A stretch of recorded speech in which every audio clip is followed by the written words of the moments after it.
From emails to reports and project proposals, it's hard to meet the demands of today's competing priorities without some help. Grammarly is the essential AI communication assistant that boosts your productivity at work so you can get more of what you need done faster. Just a few clicks can tailor your tone and writing so you come across exactly as you intend. Get time back to focus on your high-impact work. Download Grammarly for free at grammarly.com/podcast. Betting on sports can be hard, but hiring Morgan & Morgan is easy. Morgan & Morgan is America's largest injury firm. They have over 100 offices nationwide and more than 1,000 lawyers. Their fee is free until they win. Find out more information at forthepeople.com/bestbets or dial pound law, that is pound 529 from your cell phone, and that is FOR, thepeople.com/bestbets. This is a paid advertisement. Hey, warmer from the low. Welcome to Lovely Las Vegas for Coast to Coast Hoops with myself, Greg Eaps Peterson, now part of the VSiN Family Podcast. We've got an excellent podcast for you. As joining me in segment number 2, we're going to have on one of our good friends, Justin Perri, who does such tremendous work over at Chalk Volley Bets. Taking a look at this great game that we all know and love of college basketball. We're going to ask him just some of the things that he takes a look at this time of year in terms of teams that have been a little bit lucky/unlucky in terms of shooting variance, trying to be able to extract a little bit of value there, how he's been reading the market, how sometimes with regards to closing line value, it's meaningful. Sometimes it can be a little bit synthetic as well. It's a nice wide-ranging conversation, about 19 to 20 minutes of just good stuff with Justin. Very much looking forward to that. It's segment number 2. Then in the final segment, gonna get you guys picks and analysis on every game on the betting board for this college basketball Thursday as we hit some bank shots. If you do have a question, comment, segment idea, what have you for this podcast, you have one of two ways we offer those in. First one is my Twitter/X timeline at @JDent_D1. Keep in mind, letters DM, name does not matter, so as per usual, please do send these into the timeline.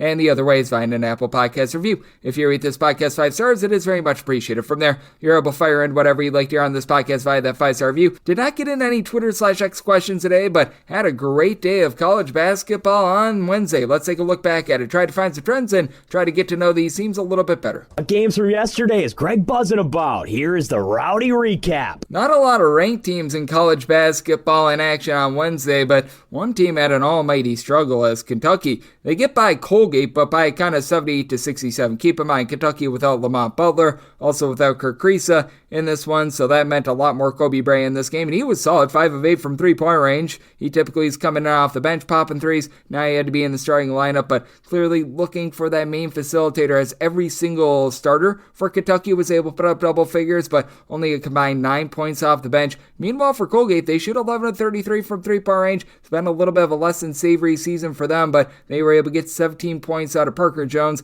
That kept them very lively in this one. In San Diego State, they also get a win, but they do not get a cover as well. It's 81 to 75. They get by Cal Baptist. For Cal Baptist, they go 12 of 33 from 3, and San Diego State went 9 of 17 from distance. Cal Baptist does lose the turnover battle 13 to 7, but they won the rebound battle 31 to 23, as in this one, you had Dominique Daniels lead the way with 22 points, 6 assists, and for Cal Baptist, whole was greater than some of its parts with regards to being able to pull in those rebounds, and one of the nation's leaders shot blocks, Magoon McGwath, hopefully I said that correctly, 10 points, and went 2 of 3 from three-point range at 7 feet tall, so pretty impressive there. Ding dong, the witches said for Louisiana. They finally have a cover. They were the last team in college basketball that had not covered a spread. They get by Southeast Louisiana, this by kind of 68 to 61, and it was not easy. Like, Louisiana in this game was tied 61 to 61 with about 2 minutes of change remaining. Kendall Davis puts in their 15 points. It's been a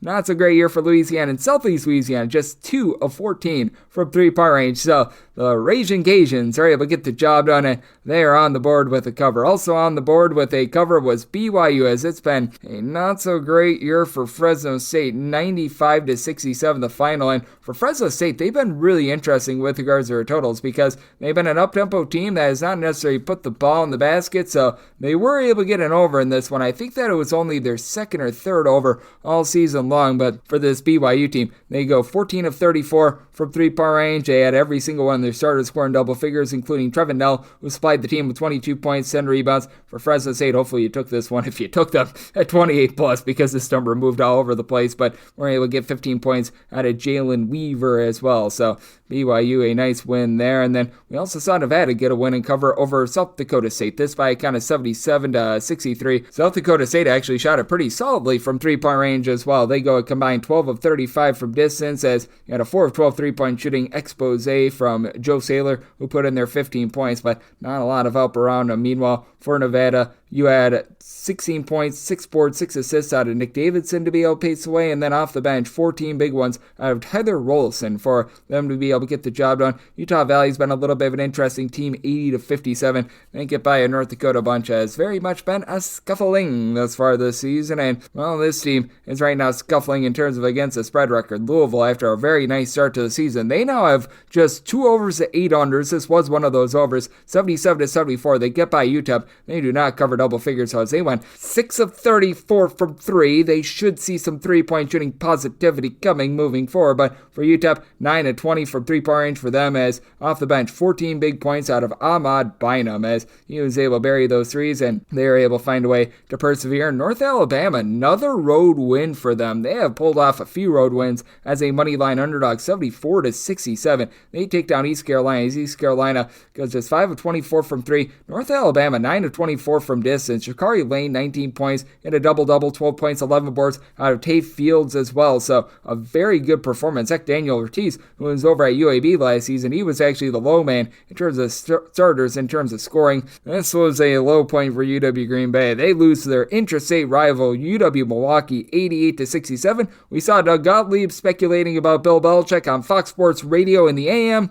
Probably should have prepared a little bit more for UW Milwaukee. And Anthony Roy, after he was benched in the last game, supplies the team with 20 points, Marcus Hall 18, and not much else from anyone else. And for UW Milwaukee, a 12 of 29 three-point shooting blister. And you had JaMychal Stillwell, 24 points, 19 rebounds. He has been one of the best rebounders in all of college basketball, one of the best scorers in all of college basketball. That'd be Eric Dixon. He is now, I believe, number 2 in terms of points per game, just behind Anthony Roy. 86-72 the final, entered into Wednesday night, averaging 26 points per contest. He puts up 27 in this game as Villanova, just 7-24 from 3, so they're unable to cover the Mondo north of 25-point number that they were laying, but you still had Dixon with a pretty good performance. And hey, how about 27 points in this one, along with 4 assists from Terrence Brown for Fairleigh Dickinson to be able to get that cover. For Duquesne, it has been a less than tremendous season for them, to say the least. They have been one of your worst cover rate teams in all of college basketball, and not only did they not cover on Wednesday, they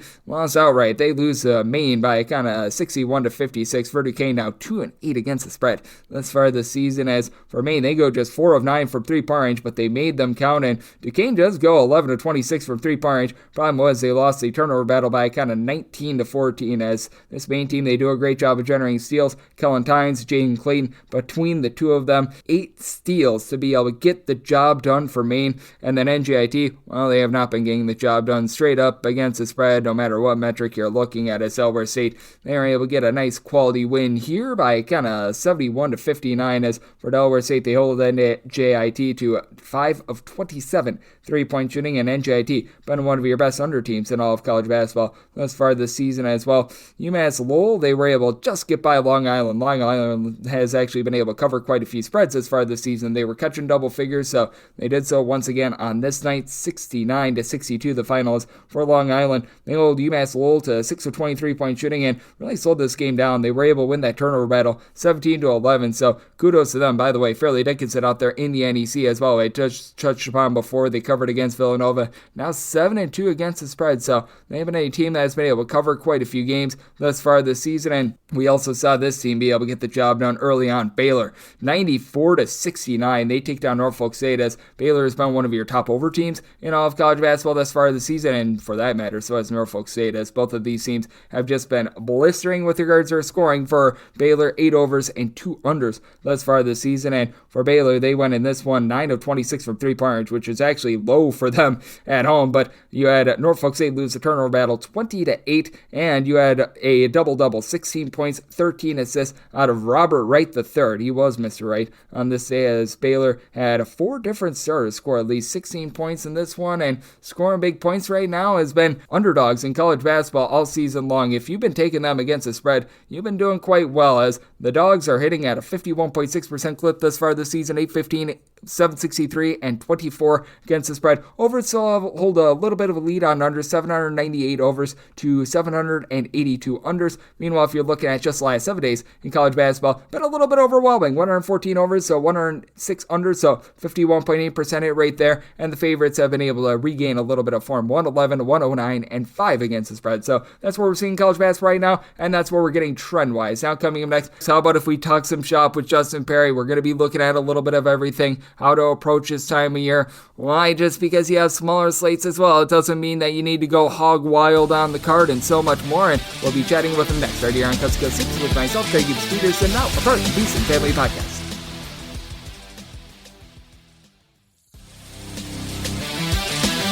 And we're back here, love you, Las Vegas, for Coast to Coast Soups with myself, Greg Peterson, now part of the Beast and Family Podcast, and it's always great to be joined by this man, as we've got Justin Perri aboard. He does a tremendous job over at Chalk Value Bets, taking a look at this great game that we all know and love of college basketball. I know that he's locked in on all the action that we're seeing, and additionally does great work over at Action Network. I know that he does the Justin Perri show as well, so this man is all over the place. He does a great job of looking at this wonderful game, and but follow him on Twitter/X at his first and last name, Justin Perri. That last name spelled Perri, the number 8 all together. And Justin, always a pleasure, my friend. Thank you so much. Greg, it is always such a pleasure to join you here on the show and just chat a little hoops. Honestly, been such a fun start to the season. I cannot believe we're sitting here, 2 weeks away from celebrating the holidays. It is quite the whirlwind of a start. There's so many games so quickly. Feast week hits us before you know it. Honestly, a little bit of a rest/come down week from the mid-November madness that we get. And then it's finals. And we're just sort of sitting here maybe trying to collect all of our thoughts from how much has happened. And that's kind of fun because conference play is right around the corner the minute that all these guys are done, studying up. Yep, absolutely. I do want to get your thoughts on that because you just mentioned it. We've got sort of a, shall we say, herky-jerkiness with college basketball the next week or two, where some of these days you've got 100 million billion games, and some of these days, like the one that we're going to be seeing on Thursday, we've got a whopping 7 games. How do you just go about some of the smaller days? Because I know there are 2 schools of thought. Some people just completely take them off, and then some people, they are going hog wild. They are betting every single game, regardless of if they have an edge on it or not. And I think that the answer is somewhere between A and B, because I do think that there could be some great edges on some of these smaller cards. And at the same time, too, you don't want to force up action just for the sake of having action. Yeah, I don't think I've played a game differently because of how busy a day is, since I was a rookie. There's no reason.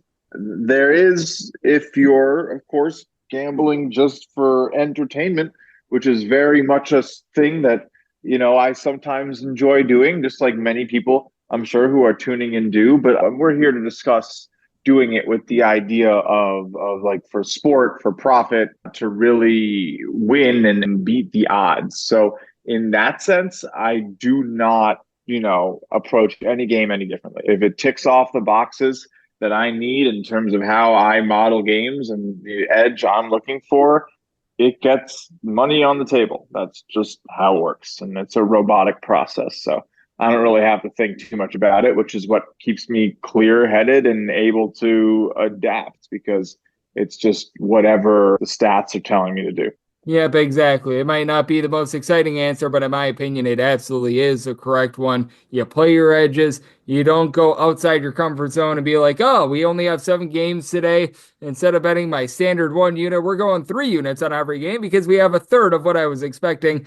I don't think that that's the best way of going about it. But of course, if you've got value, you have value, as we always do have value when we've got Justin Perri aboard. He's joining me right here on Coast to Coast Soups. And now that the holiday tournaments are done, I feel like now we're getting a better sense of these teams, because I do think that with those tournaments, you get a lot of herky-jerkiness, you get a lot of, shall we say, strange results. Now we're able to dive in a little bit more. And what have you made out of the last week and a half or so of college basketball? Because I think in terms of these challenges, we've seen a divide between the haves, which is the SEC in terms of top conference in all of college basketball, and the have-nots, conferences like the ACC that really just don't look to be up to snuff this season. Yeah, I mean, there's definitely been some risers and fallers. I'm very impressed with what we've seen out of the SEC, with Tennessee and Auburn looking like the two contenders. I'm guessing something will happen. One of them will fall off or someone else will come on and usurp them. But if you asked me today who was going to the finals for the championship, that's probably my answer, is an SEC clash, which is pretty interesting because I was pretty in on Gonzaga recently, and I would still consider them in the Final Four at this moment. And that fourth team is definitely a little more up in the air with a pretty strong lean towards like Houston. But Duke, Kentucky, I mean, Maryland deserving some contention. They've started off really strong. I wasn't even too upset with that loss at Purdue. They were fighting, and that's still a tough place to go play, even without Zach Edey. So Florida looks great. I'm a big fan. I'm a big Walter Clayton fan. I have been since he was with Coach Pitino at Iona. I was really hoping he would come play for my St. Johnny's, but didn't happen. He's at home in Florida, and he is, making me a little upset about it, clearly. St. John's looks good, though. I will say I'm holding my 50-1. I'm excited about it. That look, RJ Lewis Jr. is legit. He's going to be one of the top 3 or 4 players in the Big East this year. Really excited to see him, have a bunch of tickets already lined up. So I think those are kind of the big players, in terms of maybe giving credit to some of the historical stuff. You definitely want to keep Alabama and Duke in the back of your mind and expect Illinois to stay consistent and maybe even see Purdue as a top 15 team. But Cincinnati usurping UConn in what I would consider my top 20 right now is a pretty interesting development. Got to see how they continue to play behind Jizzle James, who is a amazing watch, just like an amazing name. Yep, absolutely. He has taken that year 1 to year 2 jump, and that's always something that I take a look at with regards to some of these guards. And when it comes to teams that you think might take a jump, how do you take a look at that aspect of things as well? Because there are some times where you have teams that get off to a little bit of a shaky start, or vice versa. Teams that look much better than what they are. I always think that that's something interesting to do this time of year, because we do have a few teams that they have maybe a record of, say, 8-1, 7-1, that they might not be quite that good, and vice versa. Some of these teams that they're starting to get faded because they had a few bad results, and in reality, they're the teams that really lend a lot of value because they might have had a little bit of bad shooting variance. Oh, yeah. And, variance, regression, those are my favorite words in college basketball, and they are the words that lay the foundation of what we do over at Shot Quality Bets, which, if you are unfamiliar, is essentially using computer vision and AI to track the motion and the location of every single player on the court to understand where everyone is when the shots are taken, so that we can, understand the action that develops every shot, the process essentially underneath whether a shot is made or not. We have proven, not just found or guessed, but have scientifically, mathematically proven to be more predictive at both the team and player level in terms of predicting future performance. So, looking at these teams that are doing really well, sitting here 8-0, 9-0, 9-1s, a lot of 9-1s, a lot of 8-1s. Most of those teams, it's not super unlikely to see them expected to have one extra loss tacked on rather than a win. That's just normal when you're at that level. Some of the ones that really stand out, I'll tell you right now, UC Irvine sitting 8-0, expected to be 5-3. That's like a 36% difference between their actual win percentage and their shot quality win percentage. Some other ones that look pretty jump off the page were the Arizona State sitting 8-1, expected to be 5-4. Wichita State, same thing. Expected to be 5-4 as well at 8-1. Furman is, after Rhode Island took that loss to Brown in overtime, Rhode Island was the luckiest team in college basketball. But now it's Furman in the Southern. They are expected to be 4-4. So look for Furman to potentially continue to be overvalued, winning games that, are coming mostly from shooting luck rather than true shot development. And then another one is Charleston, who continues to eke out wins that are pretty close, but expected to be 3-5. So these are like 30% differences between actual, and I think you can really gain a lot of value in that direction, more so, I think, than the other direction, because people love a favorite. People love a hot team. I want to keep betting on this team. They keep winning. I got to trust it. Like, so many people out there do bet like that. And I think the sports books are pretty sharp. One of the tells for a sharp gambler is how much respect they pay to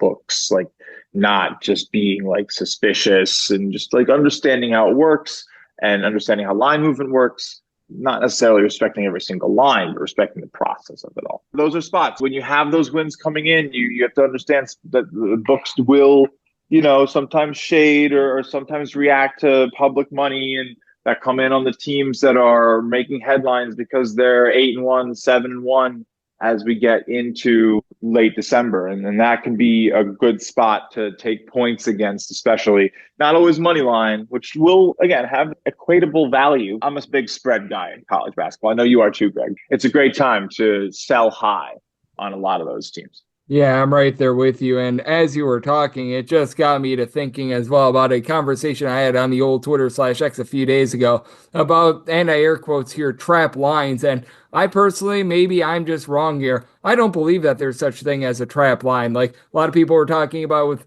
Purdue being a very slight underdog against Penn State a few days ago and everything like that. And I think that the numbers make sense. The bookmakers have their power rankings. And while the public might think that it's off, it's not by any means to be trapping someone. It's just the bookmakers having disagreement with the pollsters, having disagreement with the way that a team has maybe gone like 6-1, 5-1, something like that. I'm not sure what your thoughts are, but I don't think that there is any such thing as and I air quotes here, trap line. But I do think that there is something very real about public perception that makes people think that there is. Yeah, there's definitely something real.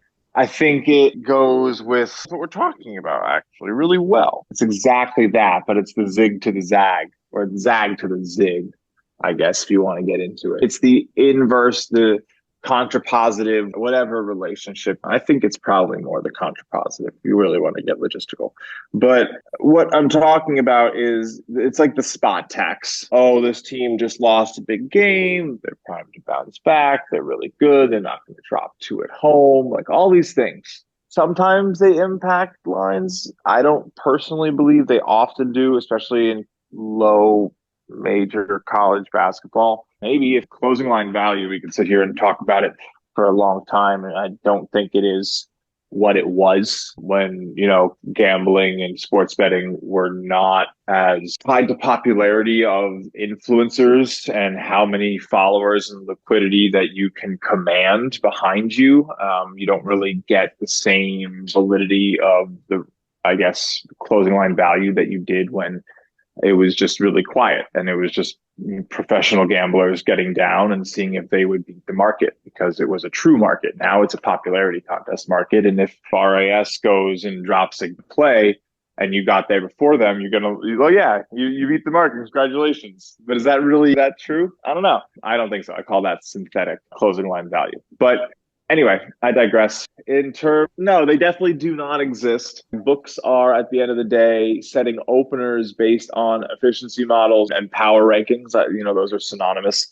Expecting the teams up by 50 spots in the rankings in this spot on the distribution based on this many adjusted points per 100 possessions to win by this many points over a team at home with this home court advantage rating, maybe an adjustment for rest, maybe a slight adjustment in the market for which we're seeing right now at a good 2 to 3 points for big discrepancies. So when a Baylor and a Norfolk State hit. And I think it isn't right. We're seeing it get wrong, right? We're seeing the market bet it down a little bit. That game got to 27. It finished like 25, I think. 25.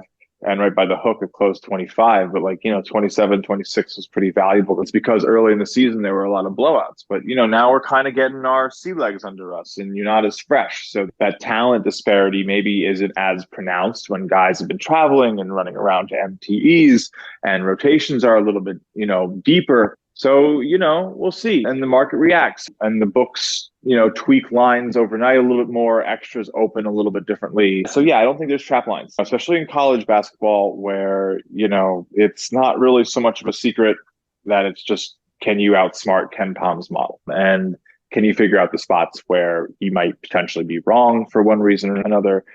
There's not that much factoring for rest even because it's just all part of the game. There's so many games. You're playing at minus 110 on thousands of games, hundreds of games.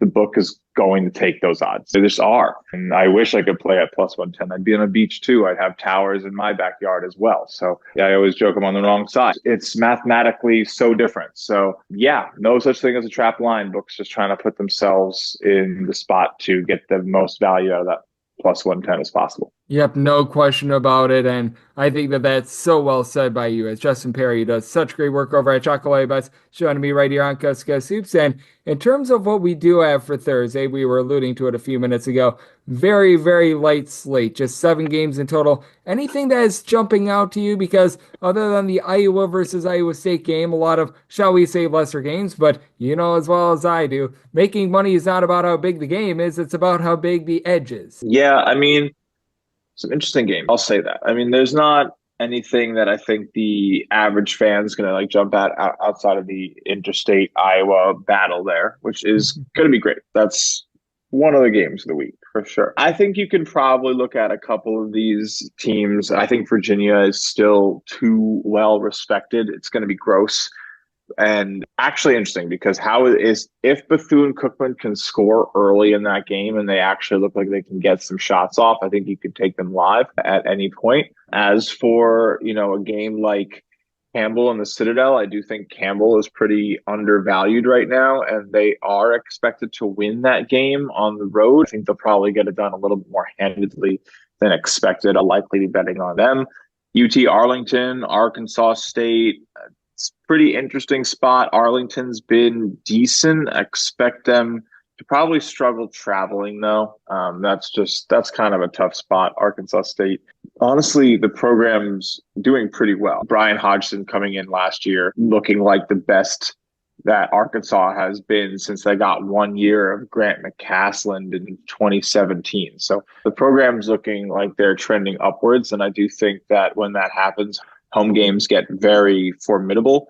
And I think this is a pretty big spot. And I do expect them to have some good support, especially after a tough looking game there against Jackson State for Arkansas State. So I would expect them, especially after just beating Memphis, they'll probably keep the momentum going. And even if it is probably a decent price, I think you can keep buying in on Arkansas State. That's a pretty legitimate win on the road, even if Memphis shot terribly. Yep, that is a pretty legit win. And what else is legit is getting great guests on this podcast like you, Justin. You do such an amazing job over at Chocolate Bets, Justin Perri Show, Action Network. List goes on and on. So let the good people at home know it's all on tap for you and how people are able to follow along on social media and other platforms. Yeah, for sure. Some would say I fire from the hip, but I'm a volume better. I do play a pretty high clip, probably close to 30% of games, 25%, which is a lot in college basketball, but play at a very small unit size so that, if I have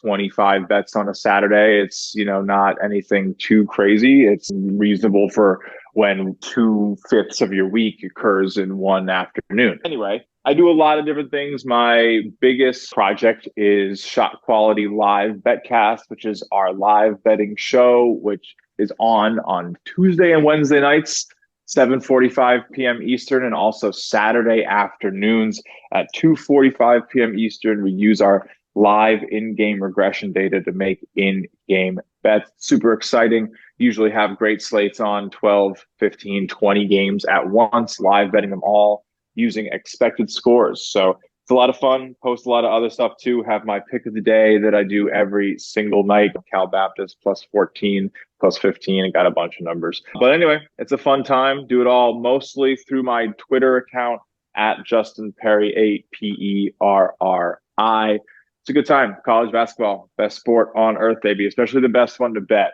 Just no better combination of high possession numbers, data sample, and excitement, honestly. It's the best. Can't wait. I'm going to be Vegas in March. You're supposed to book my tickets, Greg. Be back at Circa.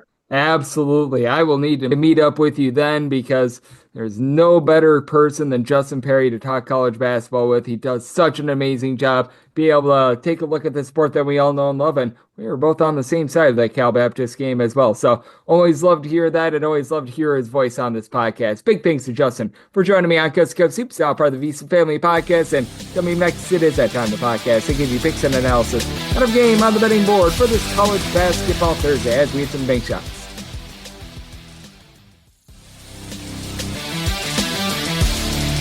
And we're back here in lovely Las Vegas for Coast to Coast Hoops with myself, Greg Hoops Peterson, now part of the VSiN Family Podcast. Always great to be joined by Justin Perri. He does such an amazing job over at Shot Quality Bets, along with the Justin Perri Show, Action Network, and so much more. Every single time he joins me, lends such great insights. Did so once again today. So big thanks to Justin for joining me right here on Coast to Coast Hoops. And now it is that time of the podcast. I give you picks and analysis on every game on the betting board for this college basketball Thursday as we hit some bank shots. Most financial establishments close at a certain time, but not here. It is time for a side and total on every game on today's betting board bank shots. Do note that as per usual, any changes that are made to these plays will be listed up on my Twitter/X feed at GN_D1. It's pretty much going in time order except for Bethune Cookman since they're in the MEAC. They get into the extra games board. That'll be the game that is at the bottom, so that'll keep things very nice, neat, clean, and easy on a very small slate of games. So let's get things started with 667, 668 on the card. It is North Carolina A&T, and they're on the road facing off against Virginia Tech. Virginia Tech does find themselves as 14-point favorites. It's on this game between 147 to 148.5, and I'll be writing up the points with North Carolina A&T. Set them as a 10.5-point underdog. Virginia Tech just not the same team that they've been on offense in past years. Outside the top 300 in terms of ball security, turned the ball over about 15 times per contest. Outside the top 250 in terms of points scored on a per possession basis, and A&T is the opposite. They do a nice job taking care of the ball. Not quite top 5 like they were last year in terms of fewest turnovers per possession, but still a top 40 team with this regard. And you've got two top flight scorers, Landon Glasper along with Ryan Forrest, who've been able to combine for 37.5 points per contest. They combine for a little bit over 8 rebounds. Glasper right around 3.5 assists. They combine for 3 steals per game. Not an amazing three-point shooting team. They shoot a collective about 33% from 3, but one of the main facilitators in Kamian Shell, who's giving you 4 assists, 9.5 points per game. He's been shooting 45% from 3-point range, and though A&T going to get a little bit bludgeoned on the glass, I do like what I'm seeing out of Nicolas Chidokidis, who has been able to give you 9 points, 8 boards, comes in from Greece, and he should be able to match up relatively okay down low with Toby Lawal, who's going to probably be able to win that battle when it's all said and done. 12 points, 6 boards out of him, and then Majalayo Poteet, he throws in their 10.5 points, 5.5 boards, but this team has no backcourt whatsoever. They were banking on Isaiah Miller being that main facilitator. That did not happen, and that's meant that Brandon Rechsteiner has had to be the main guy in the backcourt, giving you 3.5 assists per game, but not really a threat to pop it from 3-point range, north of 2.5 turnovers per game. Ben Burnham, who comes on over from Charleston, he's been looking a little bit better recently, but expected more out of him than 5 points and 4 boards per contest after last year over at Charleston was averaging 12 points, shot 37% per 3 as a 6'7", little bit of a combo player. Things just appear to be broken right now with Virginia Tech, and I just don't think that they're going to be able to give you a lot of scoring in this one. So this is a circumstance where I'm going to be writing up those points with A&T and could only set my total 144.5. So in on the under and writing up those points with A&T. Now we go to 669, 670 on the betting board. Another game that I'll write up. The Citadel plays us to Campbell. Campbell between a pick 'em to a 1-point favorite. Total on this game between 135.5 to a 136.5. I'm going to be writing up the Citadel on the money line. I have a pair of teams that are outside the top 270 in terms of points scored on a per possession basis, but what I think is really going to be the X factor factor here, the rebounding of the Citadel. They're a top 150 team with regards to rebound rate. Campbell outside the top 250 with really nobody other than Nolan Dorsey, giving you north of 5.5 rebounds per game. Dorsey, a 6'5" combo player who comes on over from Holy Cross, about 7.5 points per game, shoots in the mid-30s from three-point range, so he does a solid job. But Solo Adbisi, who comes over from Florida State, he's got good 6'6" size for the Citadel. He's a little bit of an inside-out player. I like what I'm seeing out of Paxton Davidson. Davidson has been able to do a nice job facilitating after last year. Just couldn't get out there on the floor for Lipscomb. Not some sort of a dynamic scorer with about 5.5 points per game, but plays some rock-solid defense. And for the Citadel, unlike the Duggar Backham days, they have been really playing some very slow and controlled basketball. As ever since Ed Conroy took over, they've been outside the top 250 in terms of total possessions per game, but they do have a nice go-to scorer. That'd be Brody Fox. Comes in from the non-D1 level, 20 points, 4.5 boards, 2.5 assists. Maybe isn't the world's greatest three-point shooter or anything like that, but knows how to put the ball in the basket. For the Citadel, throwing the ball about 12 times for contests. They shoot less than 30% from three, so they leave a lot to be desired there. But for Campbell, they've got Jason City, who's been able to give you 13 points, 5 boards. He's really their lone double-figure scorer. They shoot 29% from three now, much better at the free throw line. I will give them that. But that said, what are you going to be able to get out of some of these ancillary scorers, like a Cam Gregory, who comes on over from St. Francis, Pennsylvania? He's been shooting about 32% from three, 8 points per contest. It's not bad, but I do think that in the end, just getting a little bit more down low from the Citadel team going to be the difference. So I do like the Citadel outright on the money line / as a very, very slight favorite. Pick 'em, what have you. I set the Citadel as a 2-point favorite, so want to lay up to 1.5 there. And then did make my total 134. Both of these teams inside the top 250 in terms of total possessions per game. So in on that under and in on the Citadel on the money line, 671, 672 on the betting board. Iowa State, it's the road they're facing off against Iowa. Iowa, a 5.5 to a 6.5 point underdog. And total on this game, you're going to be finding it at between a 159 to a 160.5, and I set my total at a 158.5. I'm going to be taking a look at this total under.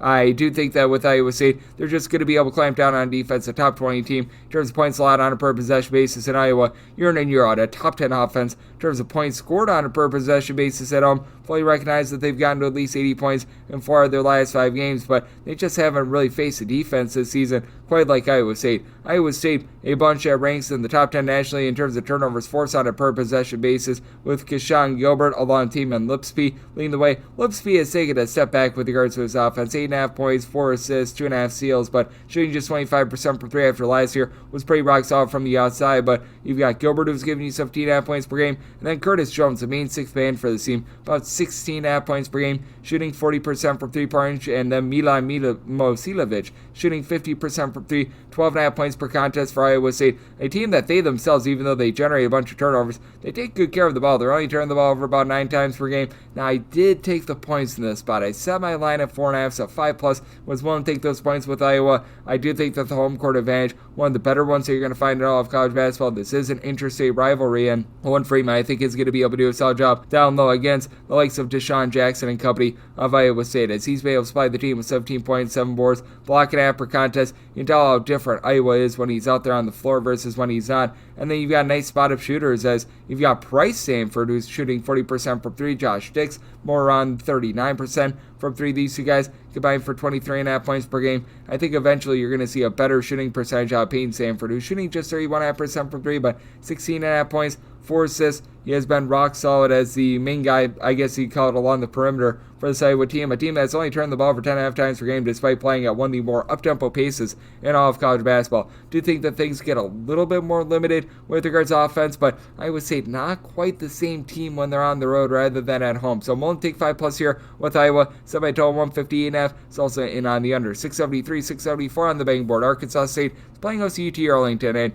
UT Arlington is a underdog of 8 to 8.5 points. Total is 157. I did say UT Arlington as an 8-point dog, so at an 8.5, that becomes my buy point on them for UT Arlington. This is a team that's absolutely looking to gun, a top 30 team in terms of total possessions per game. And for UT Arlington, the big key for them, just being able to take better care of the ball. They've been turning the ball over north of 14 times per contest, was really a big kryptonite of theirs last year as well. But for Arkansas State, not that same 3-point shooting team that they were a season ago, which is why I'm willing to take 8.5 or more, as Arkansas State shooting just 30.1% from 3-point range. I do think that there's some upside here. You've got Darion Ford along with Joseph Pignon. These two guys are both combining for about 19 points per contest. With Pignon, he's been able to shoot 40% from three-point range, but he's really the lone of their main guys other than Avery Felts, who's only giving you about 4.5 points per game, shooting above 33.5% from three-point range. Kobe Julian has come in from Louisiana. Nice stat sheet stuff for us. Steal and a half, 5.5 boards, 12.5 points per game. And Taron Todd has done a nice job leading that backcourt. A little bit over 3 assists, 13.5 points per game as Arkansas State, for their tempo, 12.5 turnovers per game, not necessarily too bad, but now they face off against the UT Arlington team that has Jaden Wells in the backcourt. He's been playing very well, being able to supply about 15 points per game. And Arlington does a pretty solid job as a collective being able to hit the glass, with Lance Ware coming in after missing the first 5 or so games of the season. He's been able to supply with this team with about 15 points, 7.5 boards, a former top 100 recruit of Kentucky, Villanova. He's been just a little bit all around the block in general, and ever since he's come into the fold, team has been a little bit better defensively, giving up 70 points or fewer 2 out of their last 3 games, though they are still playing very much up and down. Arkansas State is a team that when they were at home last year, they were a top 5 team in terms of points scored on a per possession basis. I do think that they're doing for a bit of positivity with their 3-point shooting, so did make my line 8 and 8.5 plus. I'm going to take the points with Arlington and made my total 160. I'm in on the over. 675, 676 on the betting board. Another game though right up. Texas, they are back to playing those to New Mexico State. New Mexico State 20 to 20.5 point underdogs. Totals between 137 to 138. I'll be writing up the over. I set my total 145.5. This Texas team is in the top 25 in terms of points scored on a per possession basis. Shooting is collected about 37% from 3-point range, and with Tremont Mark now in the fold for them after he missed the first few games of the season, do you think that that'll go northward, especially against a New Mexico State team that they're allowing opponents to shoot north of 34% from 3-point range, outside the top 200 in terms of points allowed on a per possession basis. Trey Johnson has been really nice for the Texas team, being able to shoot 44% from 3, 21 points per contest, so he's been able to do a great job there, but I do think that New Mexico State holds in there on the glass. I'm going to be willing to take the points. I do like what Arthur Kaluma has been able to provide down low. 8 boards, 14.5 points, shooting in the high 40s from 3-point range as well. And it's a Texas team that's kept things relatively clean. They're only turning the ball over about 9.5 times per game. That's been a little bit of a woe for New Mexico, as right now they are turning the ball over more like 14 times per contest. But I like what you're able to get down low out of Peter Filipovsky, who's giving you 7 rebounds per game. Robert Carpenter, 14 points, 7.5 boards. And then you've got Shaminga squared. Emmanuel Shaminga, Nathan Shaminga, combining for 10 rebounds per game. Neither of these guys give you a ton offensively, but you've had Zwade Jackson, the transfer from West Georgia, really do a nice job of being able to stroke it from 3-point range, as he's been able to shoot 39% from 3. Christian Cook shoots 40% from 3. These two guys combined for about 24.5 points per game, with Jackson being able to have the controls of the offense, 4.5 assists to just 1.6 turnovers per game. New Mexico State, a nice quality win on the road a few days ago against New Mexico. Offense has been ascending with the team, 70-plus points in 3 of their last 4 games, and I think that Texas really going to be able to find their rhythm offensively as well. So I'm going to be writing up the over, and with Texas, set them as a 19.5 point favorite, so 20-plus, taking those points to New Mexico State. This is the last game on the normal Las Vegas betting board before we hit our low next game, 677, 678. Chattanooga is going to be on the road, facing off against Evansville. The Purple Aces find themselves as about a 1 to a 1.5 point home underdog. Totals between 149 to 150. I'm going to write up the under. You've got an Evansville team that's outside the top 300 in terms of points scored on a per possession basis.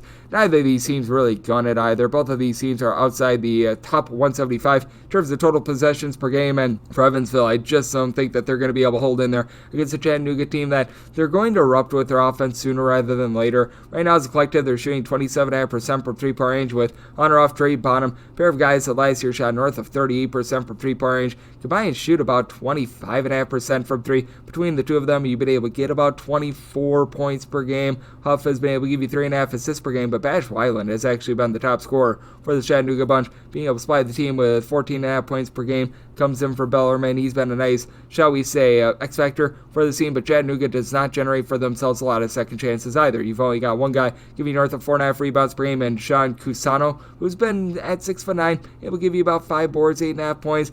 Good versatility as well, shooting north of 40% from 3-point range, but Chattanooga not getting those second chances. Evansville should be able to remain a little bit lively with what Tanner Cuff has given them down low, 7.5 points, 6 boards, 3 assists, really nice stat sheet stuff, and I like what Tayshaun Comer out of Eastern Kentucky brings to the table, a little bit over a steal, 11 points per game, but it's an Evansville team that's right now shooting 30% from 3-point range. Fully recognized that Chattanooga has given up 75 plus on the regular, but this has been an Evansville team that, against D1 competition, they've gotten past passed the 66-point plateau just twice this far this season. So riding up that under, and I'm willing to lay up to 3 with Chattanooga. Now we had our lone extra game. The normal betting board picks are complete, but there are some extra games today, so we go into the bonus. 3 at 6-5-49, 3 at 6-5-50. Bethune Cookman is on the road against Virginia, and Virginia is a favorite of 15 points, seeing a 14.5 out there as well. Totals between 126 or 126.5, and I'll write up Virginia. I do think that Virginia should be able to get the job done. I am willing to lay up to 18 with them. For Virginia, they are outside the top 200 in terms of points scored on a per possession basis, but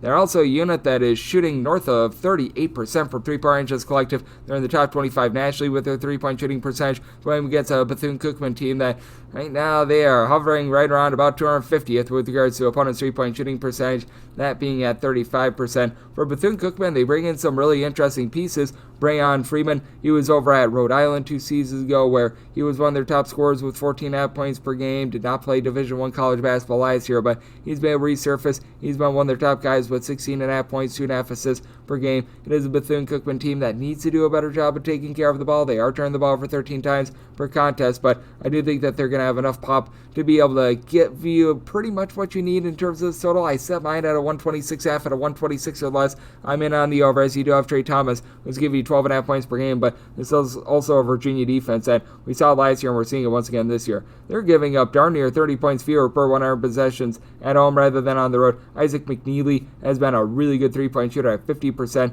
for Virginia, 13.5 points, 4 boards, 3 assists. Jason Kofi, as a true freshman, has been able to give you a block, 6 rebounds per game, and this is a Bethune-Cookman team that's still relatively rough down low. You do have Reggie Ward, who's able to give you 7.5 rebounds per game. Was expecting a little bit more out of Daniel Ruzan, who comes over from Weber State. He's been able to give the team about 9 points, 4 boards per contest, but with the way that Bethune-Cookman just does not guard the three-point line, the way that they turn the ball over, I do think that Virginia going to be able to get the job done on their home floor. So I'm going to be writing up Virginia, laying the number at a 126 or less in on the over, and that'll wrap things up for the Thursday edition of Coast to Coast Hoops, now part of the VSiN Family Podcast. Big thanks to Justin Perri, who does such amazing work over at Chocolate Bets. He joined me in the last segment. If you do like hearing from this fine podcast, Coast to Coast Hoops, you're able to subscribe wherever your podcasts, Apple Podcasts, Google Play, Spotify, Stitcher, and TuneIn. If you have a question, comment, segment idea, what have you for this podcast, you have one of two ways we offer those in. First one is my Twitter/X timeline at GN_D1. Keep in mind, letters CM, they mean does not matter. So as per usual, please do send these into the timeline. And the other way is find an Apple Podcast review. If you rate this podcast 5 stars, it is very much appreciated. From there, you're able to fire in whatever you'd like to on this podcast via that 5-star review, and I am coming at you guys every single day on this podcast, regular season and off season. So I'll be back with you once again tomorrow. Thank you. From emails to reports and project proposals, it's hard to meet the demands of today's competing priorities without some help. Grammarly is the essential AI communication assistant that boosts your productivity at work so you can get more of what you need done faster. Just a few clicks can tailor your tone and writing so you come across exactly as you intend. Get time back to focus on your high-impact work. Download Grammarly for free at Grammarly.com/podcast.